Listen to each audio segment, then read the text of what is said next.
우리가 살아가다 보면 예상치 못한 순간을 겪을 때가 있죠. 맑았던 하늘에 갑자기 먹구름이 끼는 것처럼 시련과 유혹이 예고 없이 찾아드는 경우가 참 많이 있습니다. 바다를 항해하며 단 한 번도 파도를 만나지 않은 배가 없는 것처럼 우리 그리스도인들에게도 시련은 예외 없이 찾아오게 마련입니다. 성경 속에는 위대한 믿음의 사람들도 항상 평탄한 길만 걸었던 것은 아닙니다. 욥은 동방의 의인이었지만 하루아침에 재산과 자녀 그리고 건강까지 모두 잃게 됩니다. 그는 자신의 태어난 날을 저주할 만큼 깊은 수렁에 처하게 되죠. 실제로 욥이 잘못해서 시련을 당한 것이 아닙니다. 하나님과 사단이 흥정하는 가운데 어처구니 없게도 욥은 시련을 당했던 겁니다. 요셉도 마찬가지입니다. 형들의 시기로 애굽의 종으로 팔렸을 뿐만 아니라 게다가 누명을 쓰고 감옥에 갇히기까지 했습니다. 물론 요셉이 죄를 지어서 시련을 당한 것은 아닙니다.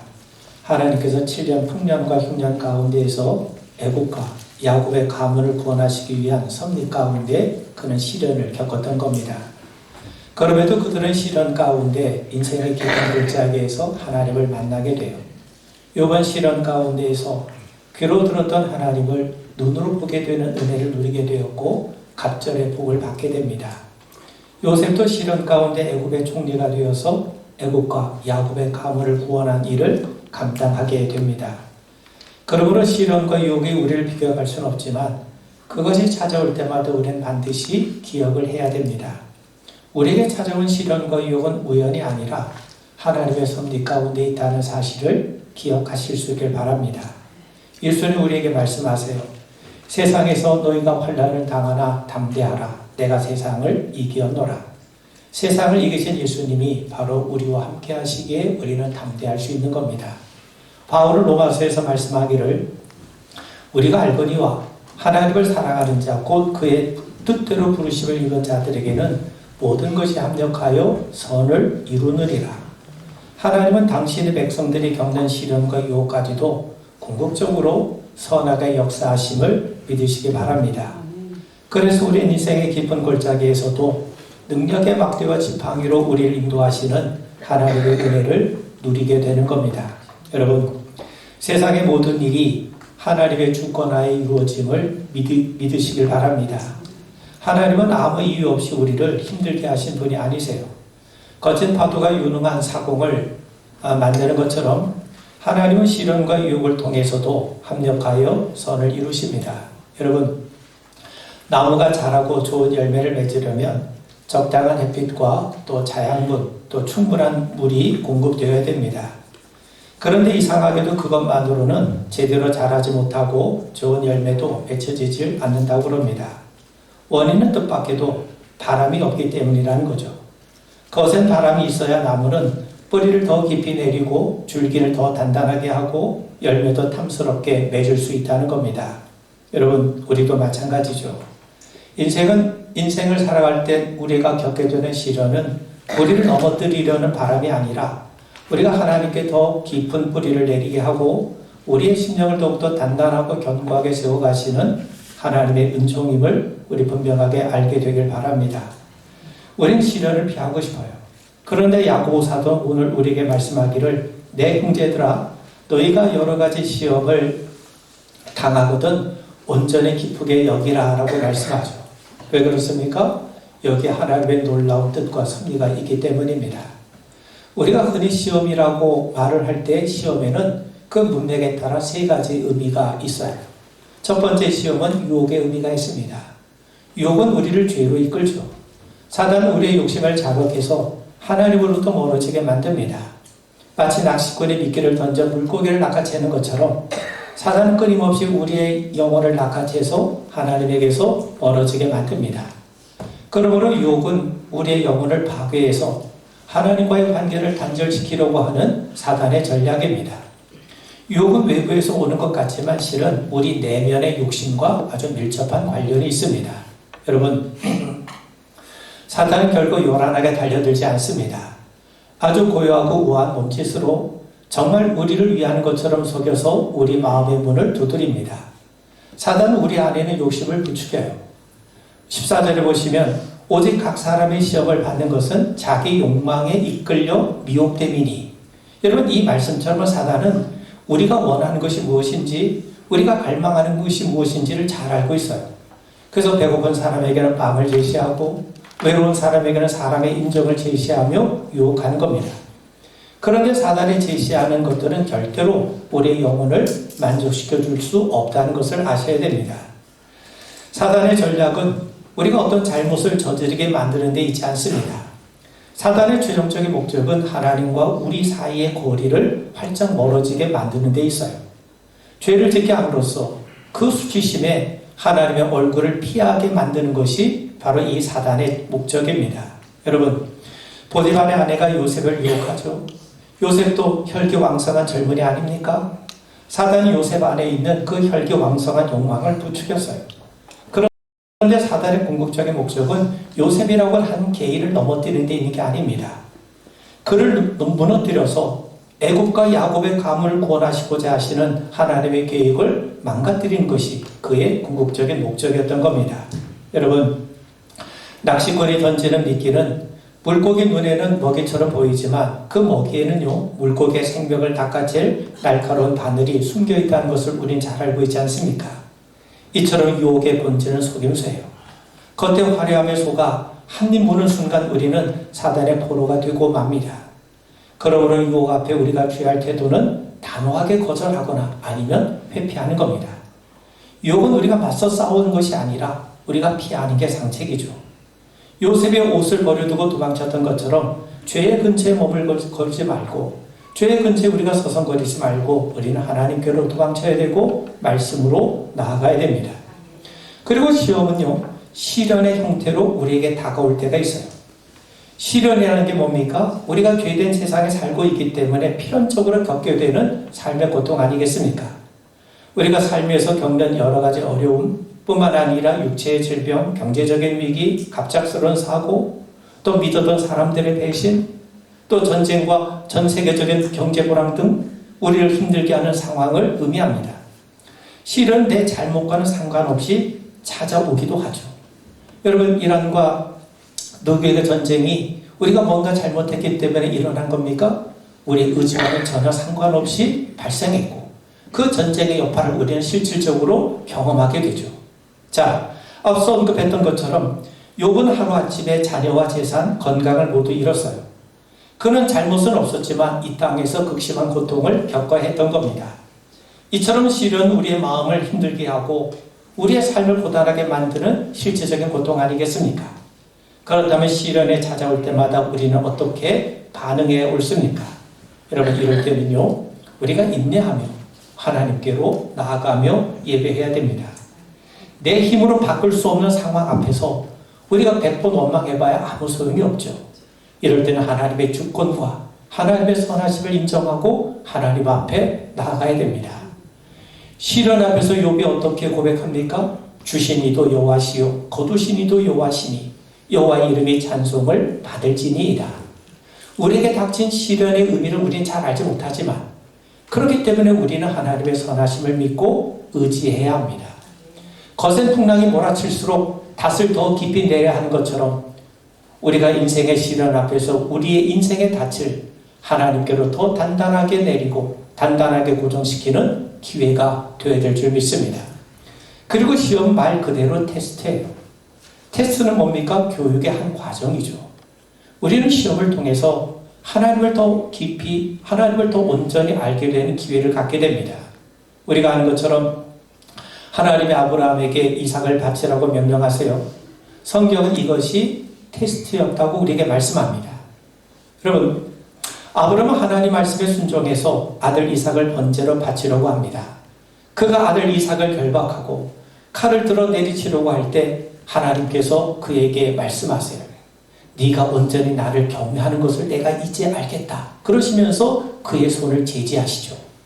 그리고 이삭 대신에 어린 순양을 대신 바치게 하시고 그 자리를 여호와 이레라고 부르게 하시죠. 여호와 이레라는 게 무슨 말입니까? 하나님께서 우리를 위해서 예비하신다, 준비하신다는 것 아니겠습니까? 여러분, 학생들은 시험을 통해서 배운 것을 확인하고 미처 알지 못한 부분을 다시 학습하는 과정을 거칩니다. 마찬가지로 아브라함은 이 시험을 통해서 하나님께서 미리 준비하신 하나님이시구나, 예비하신 하나님이시구나, 그분이 곧 여호와 이레이심을 새롭게 배우게 되고 깨닫게 되죠. 그런 의미에서 테스트는요, 우리의 믿음을 더 한층 견고하게 만드는 기회가 됩니다. 하나님은 시험을 통해 우리 안의 불순물과 의심을 제거하시고 우리의 믿음을 더욱더 단단하고 견고하게 세워나가십니다.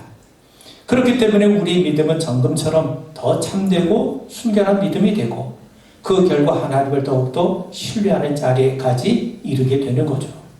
그러므로 여러분, 테스트가 찾아올 때 우리는 하나님의 선하심을 믿으시고 하나님 말씀에 순종하는 자세를 가져야 됩니다. 내가 진정으로 하나님을 믿고 의지하는가? 하나님께서 이 시험을 통해서 하나님의 어떤 모습을 우리에게 드러내길 원하시는가? 또 이 시험을 통해서 하나님이 나를 어떻게 더 믿음으로 든든하게 세워가시는가? 여러분, 이런 것들을 우리가 성찰하며 영적 도약의 기회로 삼게 되길 바랍니다. 자, 그러면 왜 우리는 시련 중에 기뻐해야 됩니까? 야고보 사도 2절에서 말씀하기를 여러 가지 시험을 당하거든 온전히 기쁘게 여기라 라고 말씀해요. 우리 인생에 사단의 유혹이 찾아오든지 아니면 뜻하지 않은 시련이 찾아오든지 아니면 하나님의 테스트가 찾아오든 우리는 기뻐하라는 겁니다. 왜 시험 자체가 즐겁기 때문에 기뻐하라는 겁니까? 그렇지 않아요. 시험의 과정을 통해 우리 안에 불순물과 찌꺼기가 빠지고 우리 안에 비로소 그리스도 예수를 담는 온전한 보석이 나오기 때문이죠. 만들어지기 때문이죠. 여러분, 이런 마치 강철이 만들어지는 과정과 같습니다. 철광석은요, 뜨거운 불 속에 들어가 시련을 당해요. 망치로 두들겨 맞으며 테스트를 받습니다. 그리고 불순물을 걸러내는 것과 같은 유혹을 이기는 과정을 거쳐서 비로소 부러지지 않는 강철이 만들어진 것 아닙니까? 여러분, 우리 인생의 목적은요, 단지 편안하게 사는 게 아닙니다. 여러분, 시험이라는 게 없으면요, 학생처럼 좋은 시험 어디 있겠습니까? 그런데 시험이 있기 때문에 학생은요, 그 시험의 과정을 통해서 그 신분에 걸맞는 실력으로 점점 자라나게 되는 겁니다. 마찬가지로 우리 그리스도인의 삶의 목적이 단지 편안한 삶이 있다면, 잘 먹고 잘 사는 데에만 있다면 시험은 그야말로 재앙일 뿐이에요. 그런데 우리의 목적은요, 그리스도 예수의 형상에 이르기까지 우리가 자라나는 겁니다. 그래서 하나님은 시험의 과정을 통해서 우리를 그리스도의 사람으로 자라게 하시고 성장하게 하시고 성숙시키시고 단단하게 다듬어 가시는 겁니다.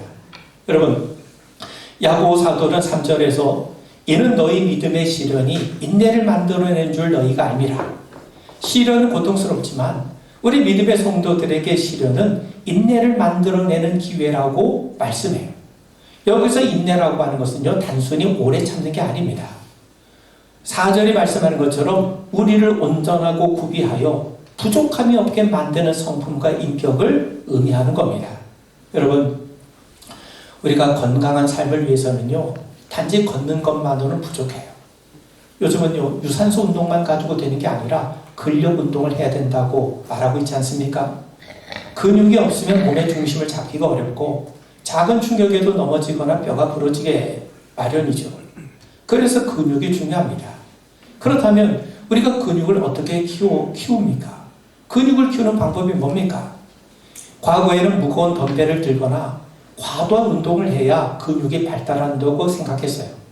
근데 요즘에는요, 무거운 것을 든다고 근육이 발달하는 게 아니라 훈련을 반복적으로 꾸준히 지속적으로 하는 것이 더 중요하다고 얘기들 합니다. 우리 영혼도 마찬가지죠. 우리가 인내를 통해 영적인 근력을 키울 수 있다는 겁니다. 그뿐만 아닙니다. 여러분, 운동선수가 연습만 가지고는요, 기량을 온전히 펼칠 수가 없어요. 실전 경기를 치러봐야 경기력이 향상이 됩니다. 마찬가지예요. 우리가 말씀을 통해 또 하나님은 실제적인 시련의 과정을 통해 우리를 더욱더 단단한, 온전하게 빚어가세요. 우리에게 시련이 없다면 우리가 갖고 있는 신앙은 이론적인 신앙에 머물 때가 많아요. 그렇지만 우리가 직접 실전 경기를 해보는 것처럼 우리가 실질적인 시련을 겪어봐야 내가 이론에 머물렀던 신앙이 실질적으로 삶으로 승화되면서 진짜 내 신앙의 실력이 온전하게 갖춰지게 되는 거죠. 여러분, 우리가 겪게 되는 힘든 상황, 이를테면 경제적인 어려움이나 관계의 갈등, 또 질병 같은 것들은 우리가 영적으로 볼 때 우리가 들어 올려야 될 덤벨과 같습니다. 처음엔 참 맞닥뜨리기 쉽지 않죠. 그런데 우리가 참고 인내하며 맞닥뜨릴 때 우리의 영적인 근육이 조금씩 자라면서 종국에는요, 어떤 상황에서도 흔들리지 않는 단단한 영적 근육이 생겨나는 겁니다. 여러분, 요즘은요, 그냥 자기 혼자 운동하지 않아요. 전문 트레이너의 도움을 받습니다. 그래 우리가 효율적으로 효과적으로 운동을 잘 할 수 있게 되는 거죠. 마찬가지예요. 우리 성령님께서 여러분들의 트레이너가 되십니다. 성령께서 여러분들을 도우세요. 여러분을 끝까지 도우심을, 끝까지 함께 하심을 우리 분명하게 믿게 되길 주의 이름으로 축원을 드립니다. 네. 여러분, 성경이 말한 인내는 단순히 오래 참는 게 아닙니다. 어떤 시험과 시련에도 넘어지지 않는 성품을 말씀해요. 하나님께서 출애굽한 이스라엘 백성들을 가나안 땅으로 바로 인도하지 않으시고 광야에서 40년 동안 광야를 걷게 하세요. 그 40년이란 인내의 과정을 통해서 노예의 근성을 버리게 하시고 하나님의 백성으로 하나님의 군대로서의 품격을 배우게 하셨고 고양시키셨던 겁니다.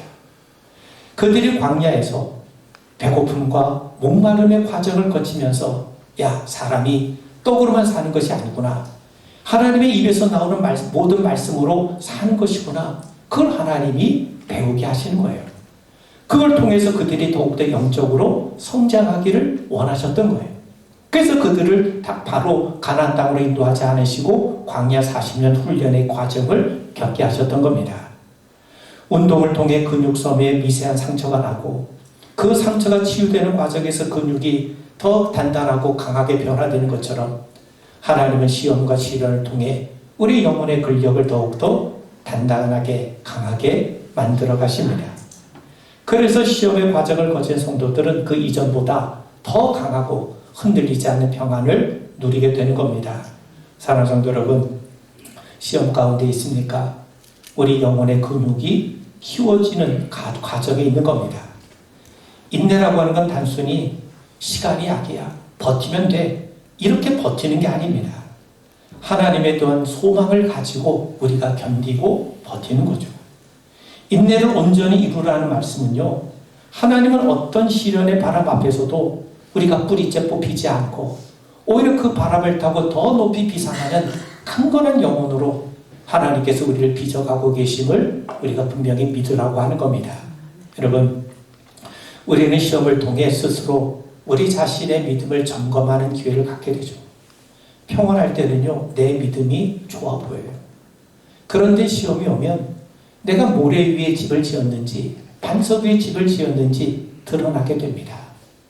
시험이 오지 않고 평안할 때는 내가 교회 생활도 열심히 하고 내가 봉사도 많이 하고 해서 내가 신앙이 굉장히 좋은 것 같은데 그렇지 않습니다. 시험이 와봐야 자신의 연약함을 깨닫게 됩니다. 야, 내가 이 정도의 문제 앞에서, 이 정도의 시련 앞에서도 내가 넘어질 수밖에 없는 약하고 나약한 존재구나. 그걸 깨닫게 되는 거죠. 내 힘으로 안 되는구나. 이걸 깨달을 때 비로소 우리는 누굴 찾습니까? 하나님을 찾는 거예요. 그리고 그분만을 전적으로 의지하는 믿음의 자리로 나가게 된 것 아닙니까? 자, 하나님이 시험을 주시는 가장 큰 목적은요, 우리를 겸손하게 해서 오직 하나님 한 분만 바라보게 하는 데 있어요. 형통할 때는 보이지 않던 하나님의 손길이 시련의 어둠 속에서는 명확하게 보이기 시작할 때가 얼마나 많이 있습니까? 여러분, 일본에는 깨진 도자기를, 그 조각을 밀가루 풀이나 오칠로 이어서 붙이고 그 깨진 선을 따라 금가루나 은가루로 장식해서 더 아름답게 장식하는 킨츠케라는 공예가 있다고 합니다. 그렇게 수리된 도자기는 깨지기 전보다 훨씬 아름답고 가치 있는 예술품으로 거듭나게 되죠. 깨진 조각을 서로 붙였는데 그 틈에 오히려 금빛으로 금가루 같은 것들을 뿌려놨기 때문에 오히려 깨진 틈이 금빛으로 더 빛나기 때문인 거죠. 자, 마찬가지입니다.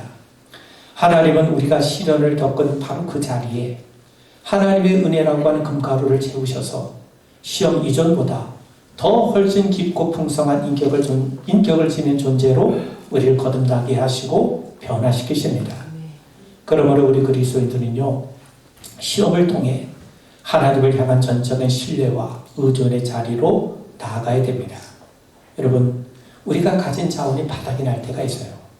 내가 가진 돈이 아무런 내 삶을 전혀 어찌할 수 없는 그런 상황에 처할 때가 있지 않습니까? 내 건강이, 또 내가 인맥이 넓은 것 같은데 내 주변의 사람들이 내게 아무런 도움이 되지 못할 때, 그럴 때가 있지 않겠습니까? 이처럼 우리가 가진 자원들이 바닥이 날 때 비로소 우리는 내 힘이 아닌 하나님의 힘으로 사는 법을 배우게 돼요. 모든 것이 평안할 때는요, 대부분 사람들은요, 자신이 자신의 인생의 주인으로 착각할 때가 많습니다. 그러다 보니 영적인 긴장이 풀리고 기도의 무릎이 약해지죠. 그러다가 거센 바람이 불어야 배를 항구에 단단히 정박하는 것처럼 시련을 겪어봐야 우리 영혼을 하나님이란 반석 위에 더 단단하게 고정시켜야 되겠다, 그 마음을 품게 되는 거죠. 여러분, 앞서 말씀드린 것처럼 내 힘으로는 절대 안 되는구나. 여러분, 이런 고백이 나올 때 역설적으로 우린 더욱더 하나님을 의지하게 되는 것이고 하나님을 찾게 되는 것이고, 그 결과 세상에 감당하지 못할 단단한 강단을 얻게 되는 겁니다. 여러분, 우리 인생의 목적은 편안함이 아닙니다. 우리 인생의 목적이 세상에서 잘 먹고 잘 사는 데 있다면 시련은 그야말로 불행일 수밖에 없는 거죠. 그런데 우리의 목적이 그리스도 예수를 닮는 것이라면 시련은 우리의 삶에 반드시 필요합니다. 거친 대리석에서 아름다운 조각상이 나오려면 불필요한 부분들을 깨뜨리고 깎아내야 되지 않겠습니까?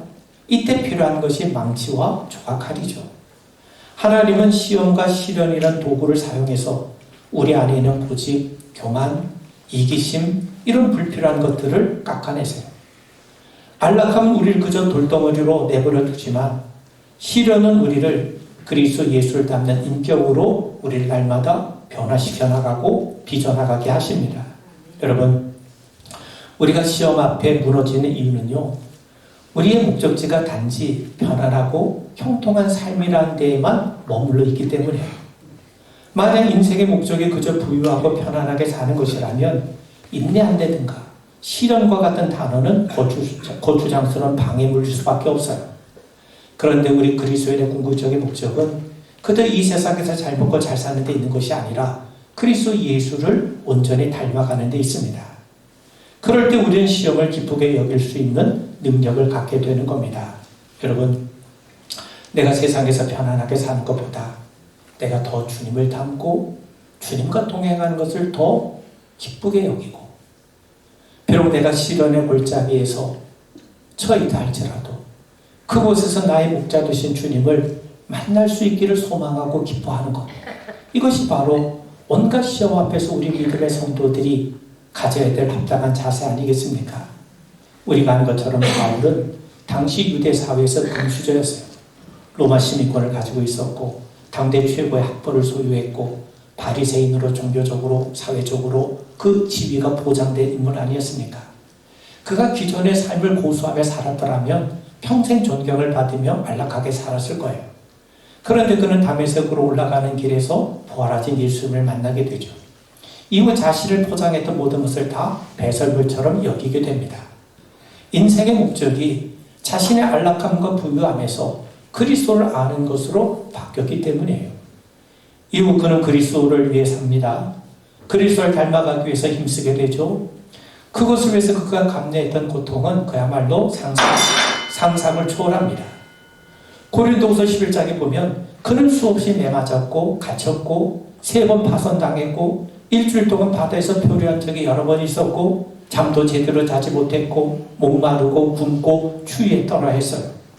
육체적으로 결코 안락한 삶이 아니었습니다. 그럼에도 바울이 그러한 시련을 감내했던 이유는 바로 이런 과정을 통해 환난은 인내는 연단은 소망을 이룬 줄 알고 있었기 때문입니다. 여러분, 연단이라고 하는 말은 금속의 불순물을 제거해서 단단하게 만드는 과정을 의미합니다.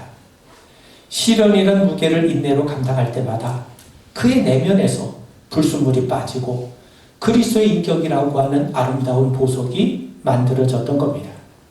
그런 바울이었기 때문에 그런 차갑고 어두운 거친 감옥에 있으면서도 오히려 찬양할 수 있었고, 자기를 걱정하던 이 빌보 교인들에게 오히려 기뻐하라고 권면할 수 있었던 거죠. 환경이 안락하고 편안해서 기쁜 것이 아니라 인내를 통해 빚어진 그리스도의 평강이 그의 내면에 근육처럼 자리 잡고 있었기 때문에 그는 기뻐할 수 있었던 겁니다. 그래서 그는 자신은 어떤 형편에서든지 자족할 수 있었고 환경에 휘둘리지 않는 영혼의 강건함을 누릴 수 있었던 겁니다. 여러분, 우리 한국교회는 고난이나 시련을 극복해야 될 장애물로만 바라봐왔어요.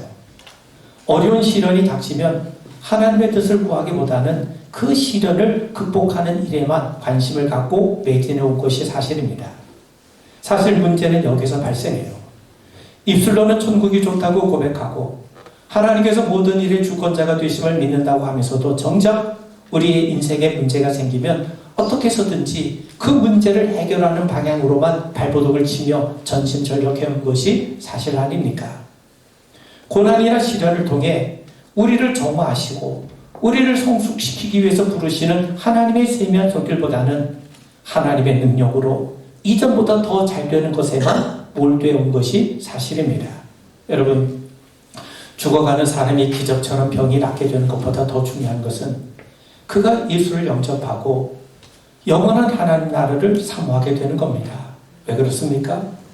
어차피 맞이하게 되는 죽음 앞에서 몇 달간 생명을 연장하는 것보다 그리스도 예수를 영접하고 영원한 생명을 얻고 하나님의 자녀로 천국을 소망하며 죽음을 맞이하는 것이 진정한 복이요 치유이기 때문이죠. 그런 의미에서 우리는 참 복을 받은 사람입니다. 자격 없는 사람이 하나님께 부름을 받았다는 것 자체가 복이에요. 내가 하나님의 일에 동참하고 있다는 것 자체가 복입니다. 죄인된 내가 예수를 통해 구원을 받았다는 것 자체가 복 아니겠습니까? 우리가 그리스도의 몸된 교회의 지체가 되었다는 것 자체가 하나님이 우리에게 허락하신 참 귀한 복임을 믿게 되길 바랍니다. 우리가 그리스도인으로 변화되었다는 것 자체가 이미 하나님께 귀한 대접을 받고 있다는 구체적인 증거입니다. 포도원 품꾼의 비유에 나오는 것처럼 아무도 불러주는 자가 없어 오후 5시까지 빌빌 놀고 있었는데도 포도원으로 불러주신 하나님의 거룩한 일에 참여하게 해주신 것, 그럼 이것이 참 하나님의 복임을 우리 알게 되길 바랍니다. 왜 많은 사람이 고난과 시련 앞에서 넘어집니까? 고난을 극복하는 법만 배우려고 하지 고난과 시련 속에서 주님을 닮아가고자 하는 법을 배우지 못했기 때문이죠. 시련은 우리의 죄와 어리석음으로 오기도 하지만 때로는 하나님의 부르심이기도 합니다. 어떤 시련은 하나님의 능력으로 극복함으로써 하나님의 살아계심을 증거해야 되는 기회가 되기도 해요. 반면에 또 어떤 시련은요, 하나님께로 더 깊이 이끄시는 초대장이 되기도 합니다. 때로 하나님은 그런 시련을 통해 주님과 더 깊은 교제의 자리로 우리를 불러주고 계시기 때문이죠. 여러분, 어떤 사람에게 시련은 하나님을 거부하고 다시 세상으로 나아가게 하는 문이 되지만 우리 성도들에게 시련은 주님의 심장 안으로 더 깊이 들어가게 하는 문이 됨을 우리 분명하게 믿으시고 더욱더 주님 앞에 나아가며 더욱더 주님을 신뢰해가는 그런 기회로 삼게 되기를 주님의 이름으로 축원을 드립니다. 우리 기도하겠습니다. 하나님 아버지, 우리가 살아가다 보면 이런저런 시험을 겪을 때 있사오나 하나님, 그 시험에 담긴 우리 하나님의 뜻을 우리가 분별할 수 있도록 도와주시옵소서. 어떤 시련 앞에서는 하나님의 능력으로 그것을 극복함으로 하나님의 선하심을 드러내는 기회가 되게 하여 주시옵고, 또 어떤 시험 앞에서는 하나님을 더 깊이 온전하게 알게 하시는 하나님의 기쁘신 섭림을 기억하고 더 주님 앞으로 나아가는 기회로 삼을 수 있는 지혜를 우리에게 허락하여 주시옵소서. 예수님 이름 받들어 간절히 기도하옵나이다. 아멘.